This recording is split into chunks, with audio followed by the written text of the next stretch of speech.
Magic the Gathering players, this is Andy Teshorto. Today I'm going to be doing a video on Rivals of Ixalan spoilers.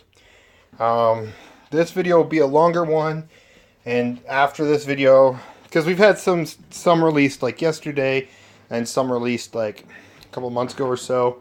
So we have quite a bit to go through and cover, as you can see.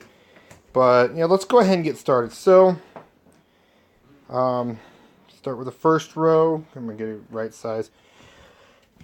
This Primal Dawn Legendary Elder Dinosaur. It's not.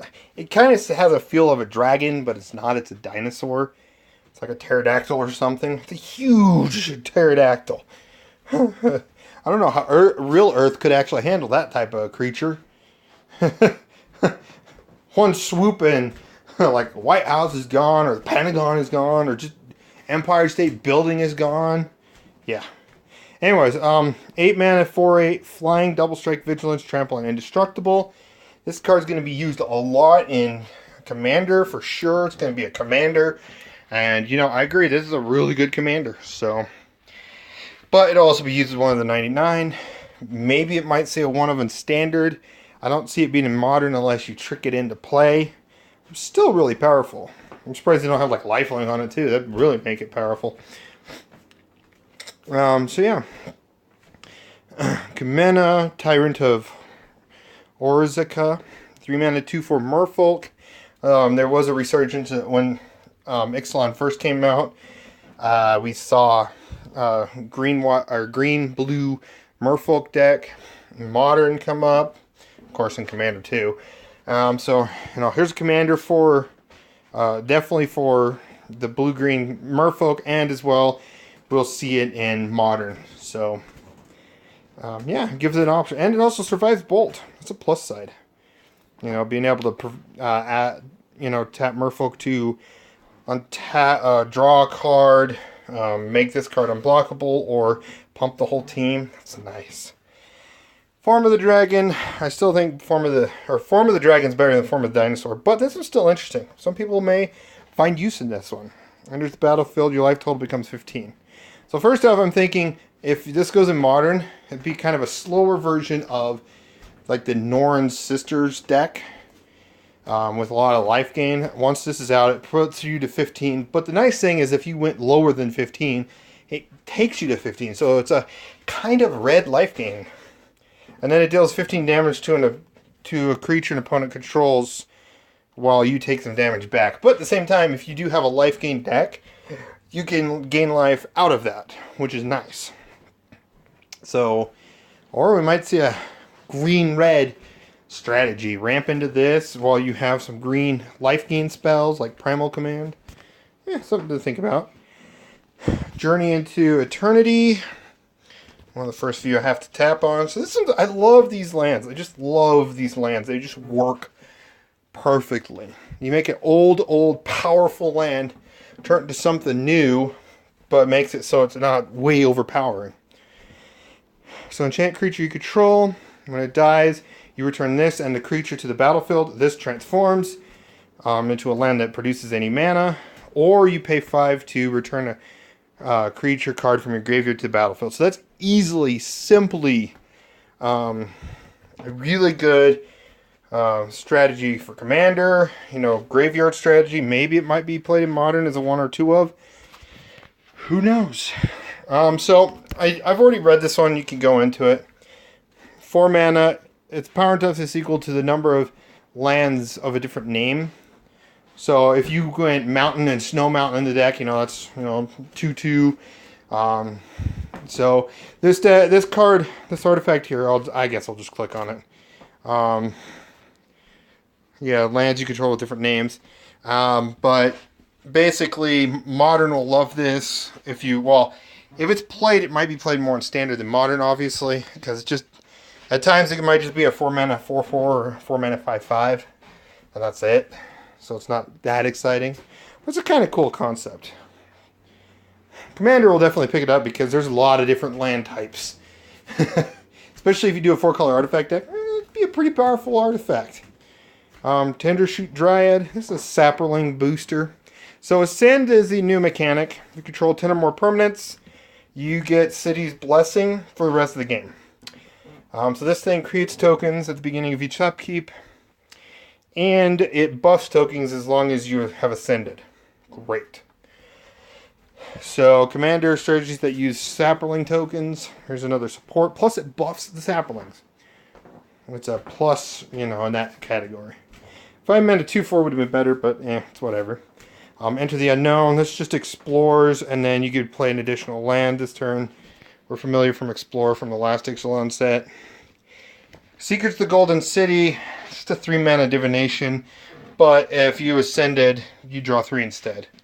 There's not much going on with these commons. If it's enraged, it deals 2 damage to target opponent. It raids. And just +1/+1 counter if you attacked with a creature this turn. So there's quite a few different commons. Gleaming Berry is probably more interesting of the commons released thus far. 2 mana, 0/4, and it's a defender, but if it dies, it creates a artifact that produces mana. So it kind of replaces itself in a way. So maybe Pauper, maybe a Defender Commander deck if they ever get a good Defender Commander. So Dust Charger, 4 mana, 3/3. If it's ascended, it gets +2/+2. Now, Angrath is the Flame Chained, 5 mana for loyalty. Each opponent discards a card and loses 2 life. That's really nice. Gain control of target creature. So basically, you threaten a creature, gains haste, but then you sacrifice if its converted mana costs 3 or less. So that's kind of nice. So, for example, you steal a Tarmogoyf, you attack with it, 5/6 Tarmogoyf, attack with it, sack it, it's gone. So it's it has a kind of a removal effect. It has removal for opponent's hand and removal for, a creature. So that's really good. It kind of protects itself in a way. And then its ultimate, each opponent loses life equal to the number of cards in his or her graveyard. And it really focuses on opponent instead of player, which is nice. So, yeah, we'll see how that one turns out. Commander for sure. Modern maybe-ish. We'll see. The Ixalan Seer. Ixalan Seer. I don't know how to say it. 3 mana, 2/3. It produces mana. Then you can sacrifice it to return a dinosaur to your hand from graveyard. That's kind of nice. Nothing too much going on there. It's standard playable. The next one is Thrashing Brontodon. I like this card and hate it. I like it removes artifacts and enchantments, but you have to sacrifice a 3/4 body that costed 3 mana just to do that. So, but this would be a great card to deal with artifacts and enchantments late game while you have some early game artifacts and enchantments. Especially if you've replaced this one with, bigger dinosaurs. But Commander, this would be a fun card. Commander, I don't see Modern picking up dinosaurs anytime soon. But we'll see how many good dinosaurs we get out of this set, too. River Darter. It's unblockable to dinosaurs, so dinosaurs can't block it. Vona's Hunger. This is a really good one. I will say this is a really good option for black-white tokens in Modern. 3 mana. So if you ascend, for 3 mana, each opponent sacrifices a creature. So it's kind of a meh kind of sacrifice. But if you've ascended, which you have 10 or more permanents, which, black-white tokens can get there, between planeswalkers, token generators, lands, creatures, whatever. Each opponent sacrifices half of his or creatures he or she controls rounded up. So if they have 10 creatures, sacrifice 5. If they have 4 creatures, sacrifice 2. So it can be really, really good. Once they only have 1, then at least it's still a good removal. So I could see this actually being played in Modern. But we'll see when time tells. So, the Immortal Sun, this is a card that was brought in at the beginning of, a month and a half ago or so. The only downside is you can't activate Planeswalker's loyalties. So this is a card you definitely want in a non-Planeswalker deck, or a deck with 1 or 2 Planeswalkers. So you can at least use the abilities before you play this. So at the beginning of upkeep, you draw an extra card. Spells you cast cost 1 less, and then your creatures get +1/+1 bigger. So it's not bad. Tetsimok Primal Death, 6 mana, 6/6 Death Touch. You reveal this card from your hand. Put a break counter on target creature. Activate this ability only during your turn. Whenever it enters the battlefield, each creature your opponents control with a break counter on it, or you destroy its creature. So it's basically early game. If you only have like extra mana on a turn, you can just sit there and target. So like turn 5, you target 3 of their creatures. You might take a beating or lose some creatures, but when you play this, it blows their creatures up. Unfortunately, this card does not work in the command zone. Unfortunately, so Commander, it kind of sucks. I hate to say it. Here's another land. This one's a red-blue one. So hopefully we get all 10 dual-colored lands that make it sense to have this one. Or, the turn into lands. The 2 colors that turn into a permanent that turns into a land that does 2 color effects, kind of. So when 1 or more creatures you control deal combat damage to a player, create a treasure token. At the beginning of your end step, if you control 5 or more artifacts, transform it. And then it adds a color of any mana, or mana of any color to your pool, or adds blue to your mana pool for each artifact you control. So it is definitely based on Tolarian Academy, I believe, where you just tap it to create blue mana for each artifact you control. However, for this card here is going to really change the game. I don't know about modern, maybe modern, because you can get the mana out, or the artifacts out, you can, and then turn 4 this, and you might be able to transform it at the end of the turn. But we'll see how that one turns out. But for Commander, a lot of these cards are just Commander friendly. Okay, the next one, I think that's the last of the list for, well, other than the Planeswalker decks. Primal Hunger, 12 mana, 12/12. At cost X less to cast, where X is the total power of creatures you control. So this works really well in like a mono green Stompy deck. If you're using like modern, this would be really good if you go like Garrick's Companion, Colonian Tusker, Leatherback Baloth. So that's 4, 5, 7. Yeah, by turn 4 you could play this. Turn 4 you could play this. Well, let's say 2, 3, 4, 5, 7, 8. You'd be short. Unless 9, 10. Well, so you could do Dryad Maliciant, the 1 mana 2/1 on turn 1. Turn 2 you play Garrick's Companion or Colonian Tusker. So that's 5 there. Oh, you still have to get it out on turn 4. But for the most part, it's still a really good card. Turn 4, 12/12 Trampler. Mono green Stompy.